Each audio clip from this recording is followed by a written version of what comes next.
Pronto, estamos ao vivo, Lu. Boa noite a todos. Eu sou a professora Eliane Costa. Nós estamos aqui com a professora Luciana Cabral. Nós viemos hoje conversar um pouquinho sobre TEA, né? O transtorno do espectro autista.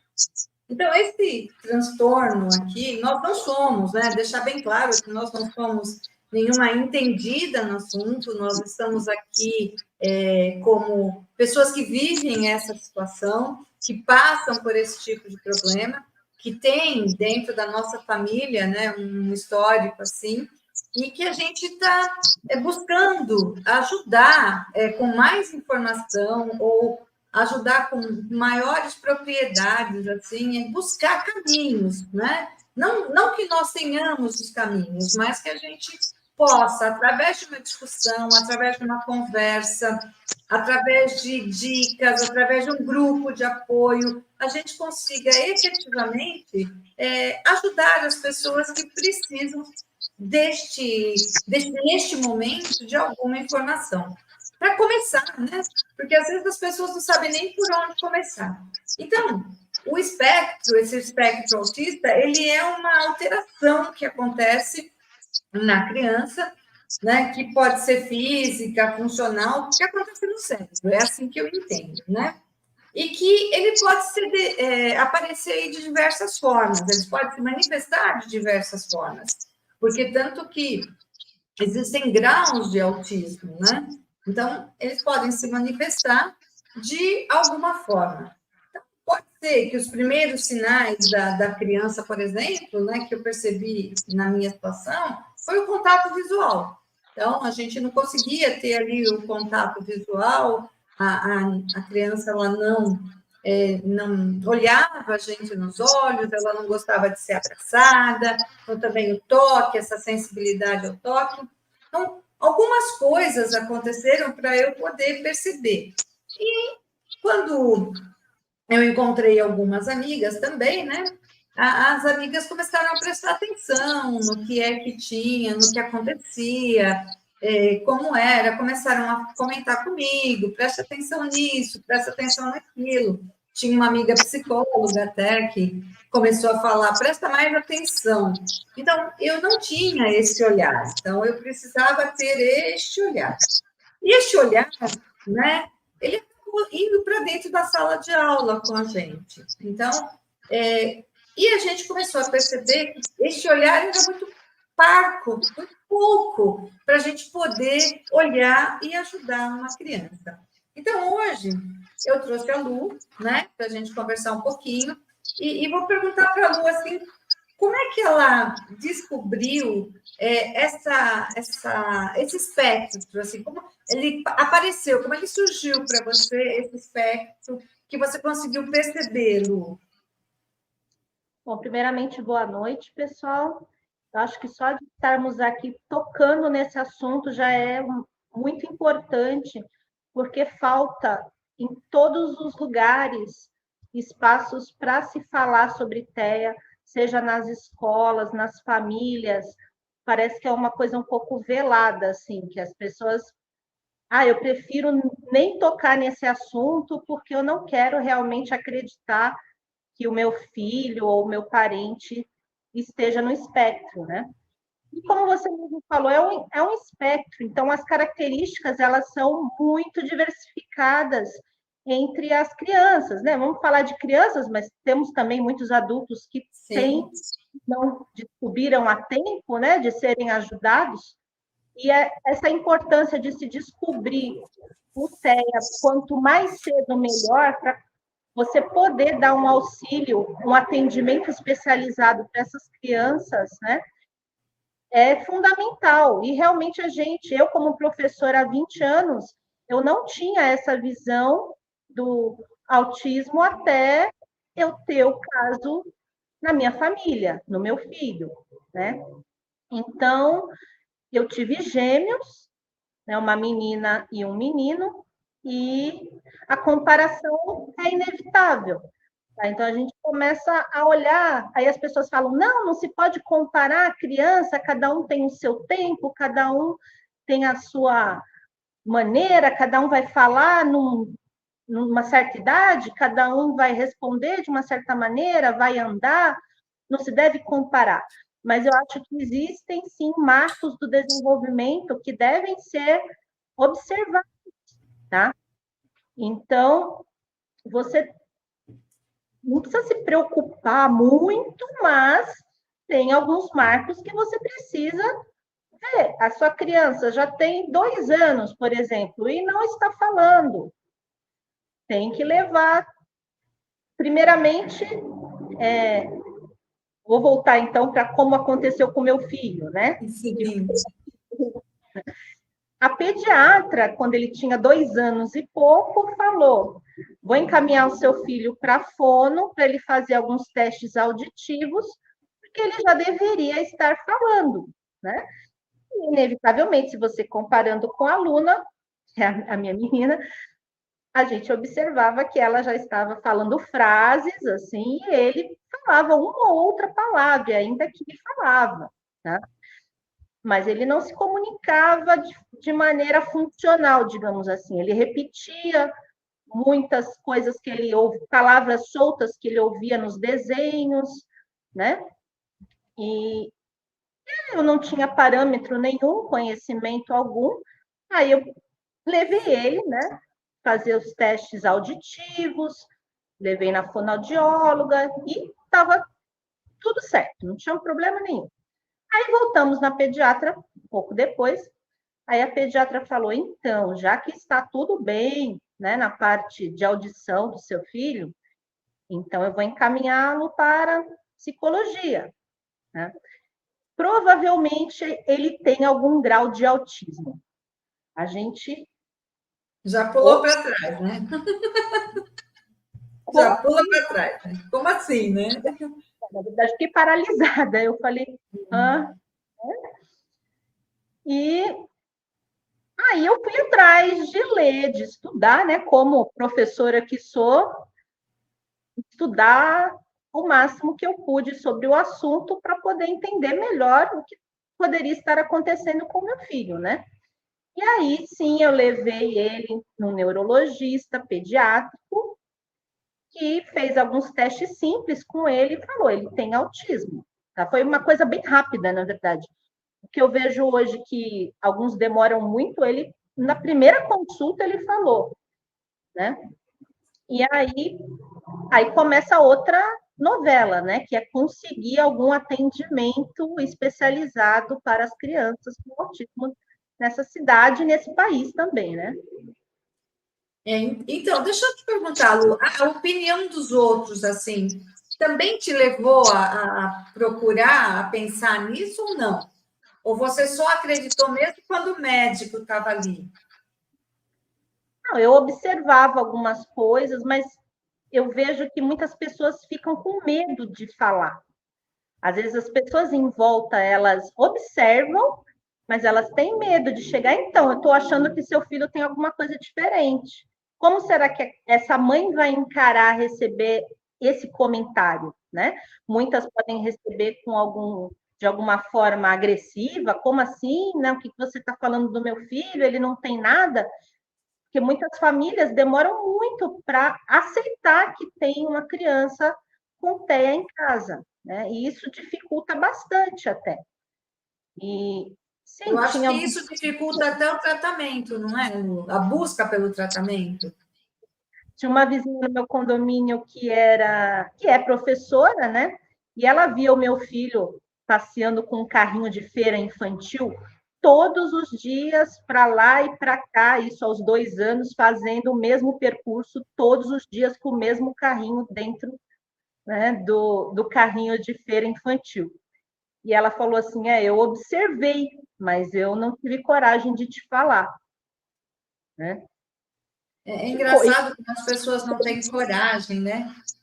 achava, que bonitinho, né? Ele gosta tanto desse carrinho, mas eu não via como algo diferente, né? Como algo que eu precisasse de uma atenção. Para quem não tem experiência, parece normal, né? A gente acaba achando que ele está brincando, né? Que a criança está brincando. E brincar todo dia da mesma coisa, para nós ainda é normal, né? Mesmo que seja todos os dias da mesma coisa. Pelo menos é assim que a gente vê, né? Mas e depois que você encontrou aí a dificuldade que você teve para conseguir tratamento para ele, Lu? Ou ainda tem, né? Ainda tem muita dificuldade, né? Então, quando veio realmente o diagnóstico dele, nós estávamos na pandemia, né? E aí a prefeitura aqui de Barueri tinha tem um projeto que ainda existe, mas não atende mais autistas hoje, que é o projeto Matraca, né? Que acolheu meu filho e fazia terapias online durante a pandemia. E eu vi assim uma evolução. Ele já esperava toda semana a a psicóloga, a terapeuta ocupacional. Ele criou uma rotina realmente de esperar mesmo que online, junto com a irmã, juntava até as vizinhas ali de perto para fazer atividades com ele. Foi uma coisa muito boa. E depois, quando foi para o presencial, ele ficou mais ou menos um ano passando toda semana, né?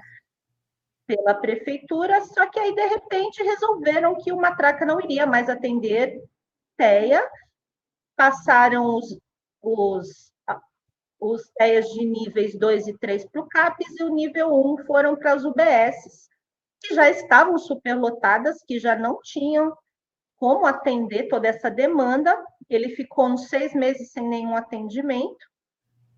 Aí começou um atendimento, que já tem quase um ano, uma vez a cada 15 dias, em grupos, e junto na mesma sala o psicólogo, terapeuta ocupacional e o fono, em grupos de 4 crianças, mais ou menos.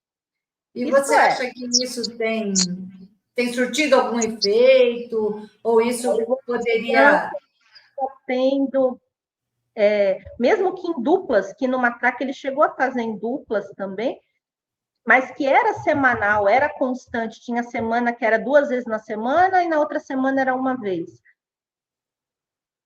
Essa de agora eu não vejo nenhuma diferença. Eu acho que o AEE na escola, o ano passado, ajudou mais ele do que essa terapia que dá a impressão que está sendo oferecida, só para não dizer que não tem nada, tá?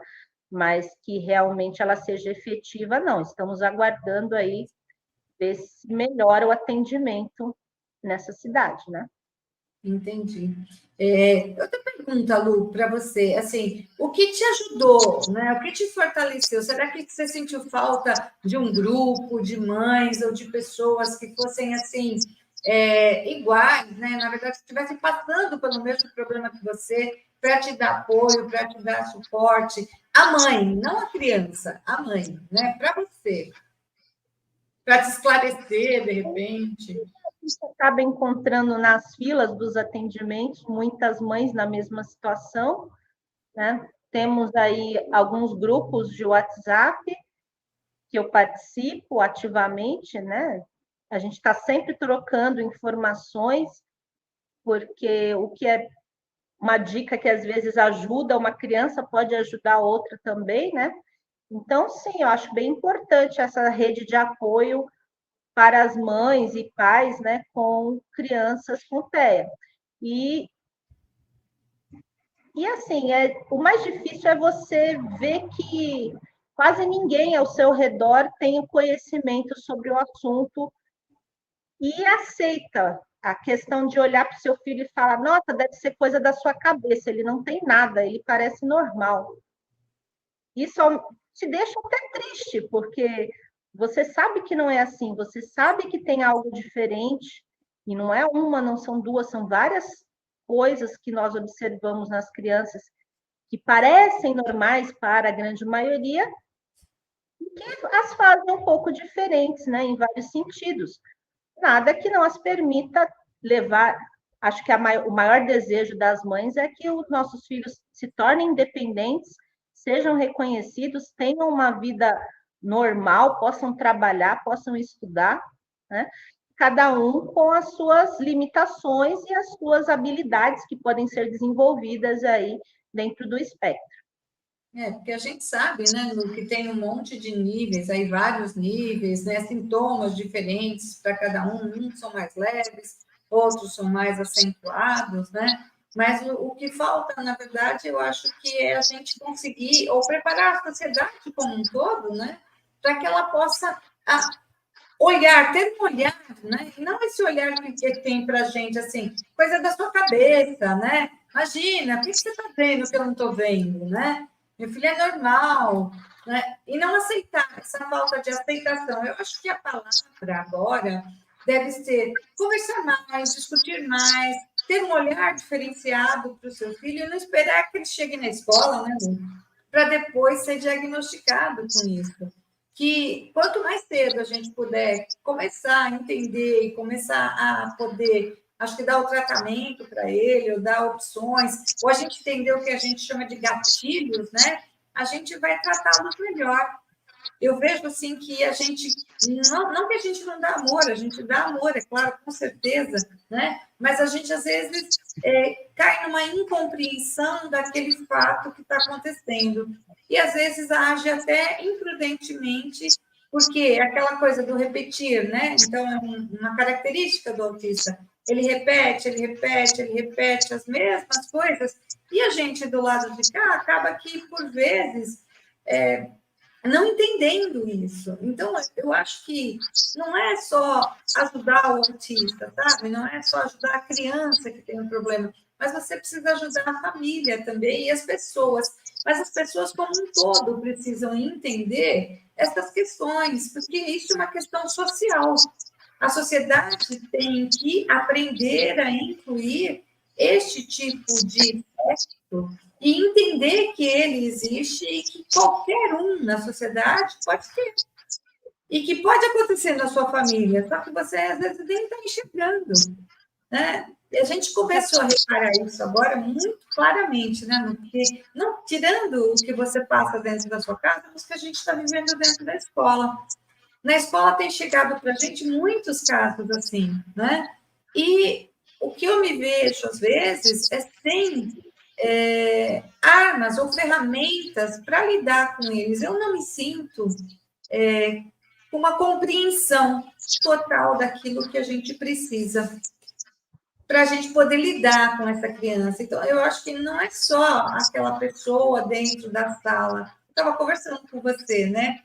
Antes da gente começar aqui. Eu não acho que seja só a pessoa, é lógico, depende do nível de autismo, mas eu não acho que seja só aquela pessoa dentro da sala, mas aquela pessoa dentro da sala ajudando a sala toda a entender, a lidar com aquela criança ou com aquelas crianças que estão lá dentro. Né?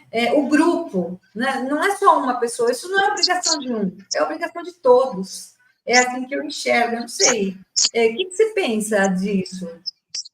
Nós olhando para o passado, né? Nosso passado como professora, o antes desse conhecimento e o depois, o que nós devemos ter deixado passar de crianças que talvez precisassem da nossa ajuda e a gente não tinha esse olhar. E esse olhar ele é difícil de ser despertado, ele precisa realmente de um conhecimento e um toque interno, né, nas pessoas.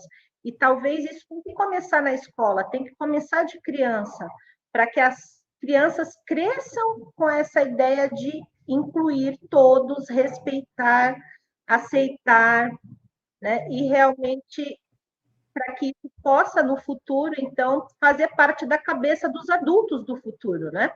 Porque hoje está difícil. Se nem nas escolas nós temos esse preparo, nem dos professores, nem como que a gente espera que as crianças incluam nossos filhos, né, da melhor maneira possível. E realmente podemos ter aí as professoras auxiliares, né, de algumas individuais, outras talvez na sala, talvez menos crianças na sala, para que esse aluno pudesse ter um atendimento, não só esse aluno, como todos os alunos, né, Sim. que precisam, principalmente quando menores, de um atendimento, né, de um cuidado maior, e não tem, né, devido à superlotação aí das salas. Então, é bem complicado essa questão também. Então, eu acho que a gente tem que começar, né, a levantar essa discussão, a trazer à tona a necessidade, porque, assim, como é que eu vejo, né? Não basta o curso, né? Não é só um curso, porque, às vezes, a gente precisa agir. Então, às vezes, a gente precisa conversar mais com os pais, entender os gatilhos dessa criança, porque existem vários gatilhos e cada criança tem um gatilho diferente. Então, aquele papo lá, aquele grupo que eu falei lá no começo, ele devia vir para dentro da escola, onde a gente podia trocar essa informação, ajudar os professores, porque os professores, na verdade, eles não são especialistas, né? Eles são simplesmente professores de disciplina, mas eles não são especialistas em nenhum espectro. Só que chegou para a gente, chegam para a gente, essas crianças, cada dia mais, na sala de aula, e a gente ainda está aprendendo a lidar, e a gente ainda não. Eu não me acho capaz ainda de conseguir ajudar uma criança.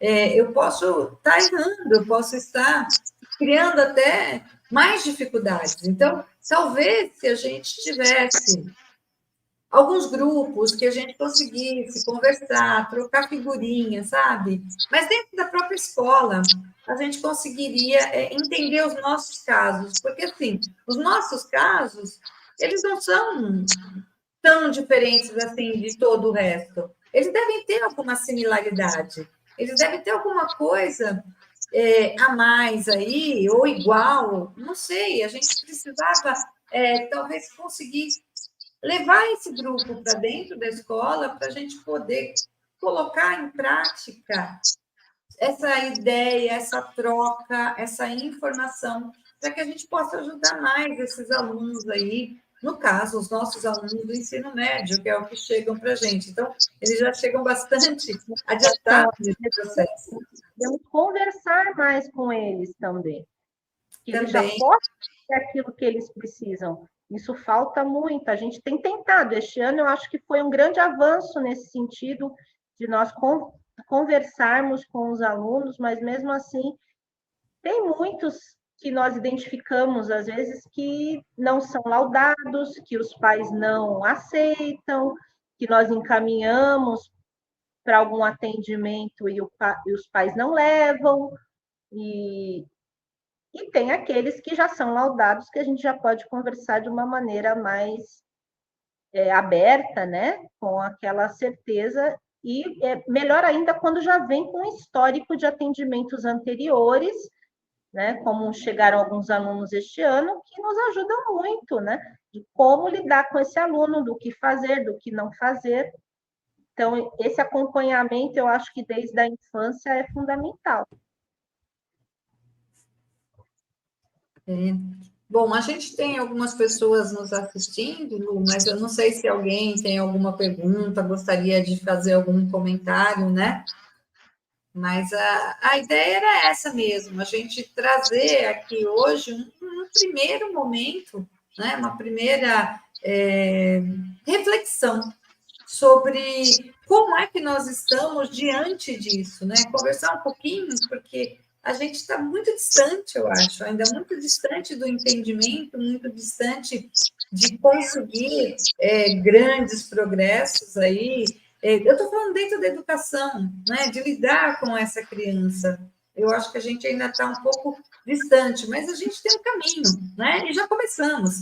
A gente já começou a seguir e eu acho que vale muito a pena, né? A gente investir nisso, não só no curso, mas nesses grupos. Eu acho que grupos de apoio nos ajudam bastante também para trazer experiência. Então, eu acho que a gente tinha que ter dentro das escolas alguns grupos que dessem esse apoio para a gente, grupos de apoio que tragam experiências com TEA, é isso que eu quis dizer. Não é só o profissional, tá, Lu?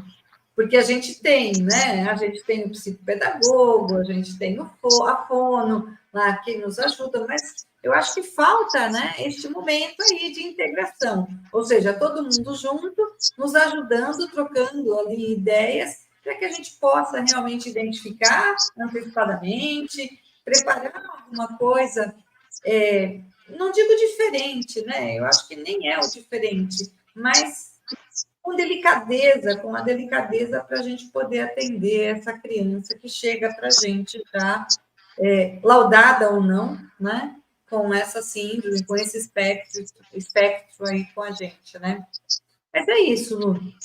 Eu acho várias coisas que nós não falamos hoje, né? Mas que também valem de serem lembradas aí, como a dislexia, né? A síndrome de Down, várias outras características que nós conhecemos tão pouco e poderíamos ajudar bem mais esses adolescentes, né? No nosso caso, né?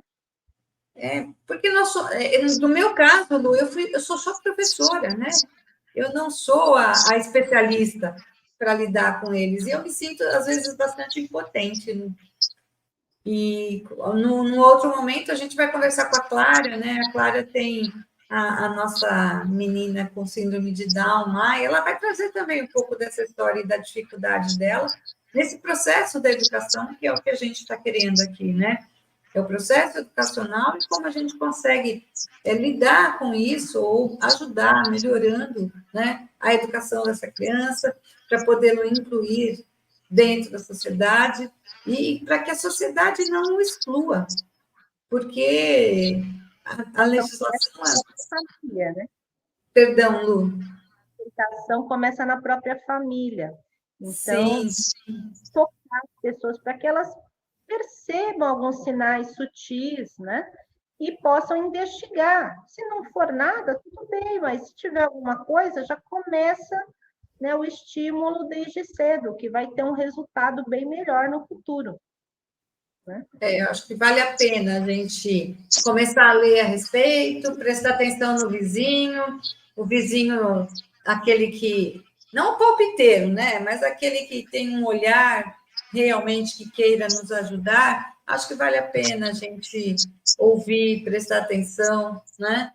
Uma avó, um pai, né? Um tio, uma tia, que possa ter um olhar aí diferenciado, ou até um amigo, né, Lu? Um amigo, né, que possa dizer alguma coisa que você não se ofenda, né? Porque eu acho que muitos médicos não são preparados para, não digo diagnosticar, pelo menos para encaminhar, como eu tive a sorte de ter uma pediatra que percebeu isso cedo e encaminhou cedo. Isso é muito difícil já de acontecer. Tem muitos pediatras que vão insistindo que não é nada, que é coisa da cabeça da mãe. E aí acaba até o profissional da saúde, né? Até o profissional da saúde, né? A gente tem dificuldade. Muitas vezes. A Fabiola falou aqui que é importante não apenas as informações, mas a educação das crianças, mas é necessário também o apoio dos pais, que é o que a gente estava falando, né? É a aceitação dos pais, né? Eles aceitam, eles vão dar uma educação para os seus filhos para incluir as crianças, para aceitar, né? E realmente ter uma educação inclusiva que já venha de casa e continue na escola, né? A gente precisa dos pais, né, Lu? Participando na escola ativamente, principalmente nesse momento. Então, tá bom, Lu. Você quer concluir mais alguma coisa aí? Você acha que ainda tem alguma coisa que a gente pode fazer nesse momento? Políticas públicas aí para melhorar o atendimento, né, às crianças, para que eles possam ter aí um futuro muito melhor do que no passado, né? O passado é sombrio. É verdade. A legislação existe, né? A lei já existe, inclusive tem uma lei Berenice Piana, né, que criou a Política Nacional da Proteção dos Direitos da Pessoa com Transtorno do Espectro do Autismo. Essa eu não sabia, Lu, de verdade, né? Ela foi regulamentada por um decreto em 2014, e essa lei é de 2012. Então, quer dizer, fazer valer a lei, porque desde a Constituição já se fala nos direitos da pessoa com deficiência, né? Então, a gente precisa buscar realmente dentro dessas políticas públicas essa legislação que traga Né? aí, que fortaleça. Nos últimos anos que começaram a incluir os autistas nessa parte de ter direito à fila preferencial, estacionamento preferencial, que antes eles não faziam parte, fazem alguns anos somente que você começou a ver realmente o símbolo do autismo nos mercados, nos bancos, nos hospitais, né? Sim, Parece agora tem a corrente que você usa para ser identificado, né? que estamos evoluindo, mas os passinhos ainda estão curtos, né? São lentos, né? A Fabíola ainda conclui aqui, não apenas informações como ajuda psicológica, porque os pais também precisam de apoio para Com certeza. conseguir, né?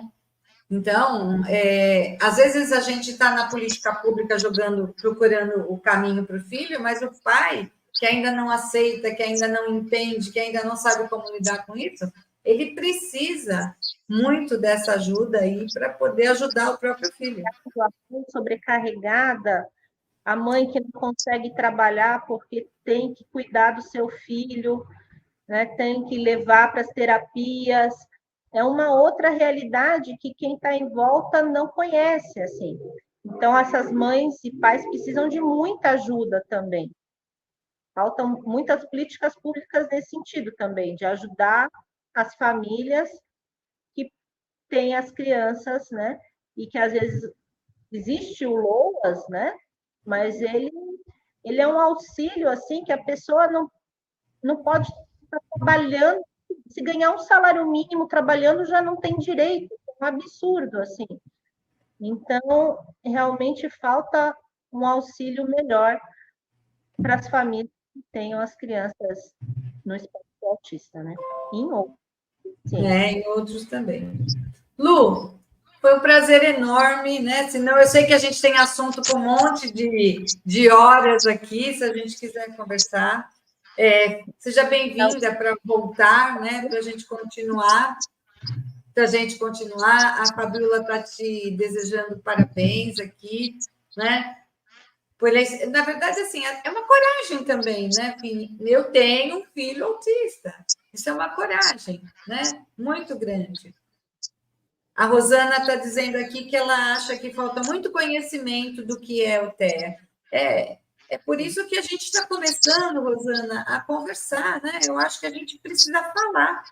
Se a gente não falar, e eu convido outras mães, né, para a gente conversar sobre TEA, porque não só sobre TEA, mas sobre síndrome de Down, como a Lu falou, sobre qualquer tipo de TDAH, qualquer tipo de espectro, que a gente possa fazer uma reflexão e que as pessoas possam começar a olhar isso, ter um novo olhar para isso. Porque há muitos anos atrás, como a Lu falou, né, era tudo obscuro, era tudo muito, né, estranho. E a gente via uma criança assim, ela ficava escondida dentro de casa, o pai nem deixava sair, ficava trancado. Né? As crianças, acho que as famílias escondiam por vergonha, por ignorância, eu não sei qual é a palavra correta para falar sobre isso, não sei, não posso afirmar, né?